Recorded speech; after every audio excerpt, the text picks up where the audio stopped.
There will be an auction in Newcastle this week for a bullet that was shot from the gun that was used to assassinate John Lennon.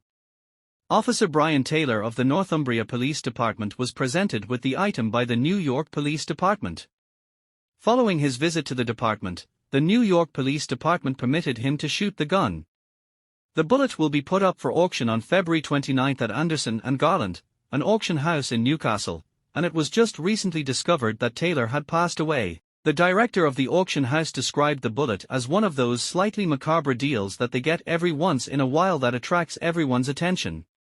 Taylor had kept the bullet in a frame for the remainder of his life. There is a fan base that is fanatical and a market for just about anything Beatles, he stated via BBC.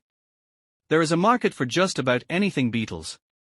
It is difficult to determine the value of anything that is so distinctive and one of a kind, and it is even more difficult to determine whether or not there is a market for it. This piece of Beatles memorabilia is really intriguing, and it is highly unlikely that it can be duplicated under any circumstances. Mark David Chapman opened fire and killed John Lennon on December 8, 1980, as the artist and Yoko Ono were making their way back to their apartment in the Dakota Building, which was located on the Upper West Side of New York City by that time. Later, Chapman entered a guilty plea to the charge of second-degree murder. He had remained at the site until the arrival of the police. The judge ordered him to serve a sentence that ranged from 20 years to life in prison.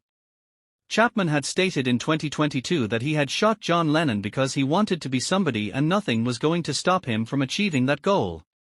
He has been denied parole a total of 12 times. During an interview with one of the parole boards, Chapman stated that he was aware of what he was doing and that he was aware that it was a horrible thing to do.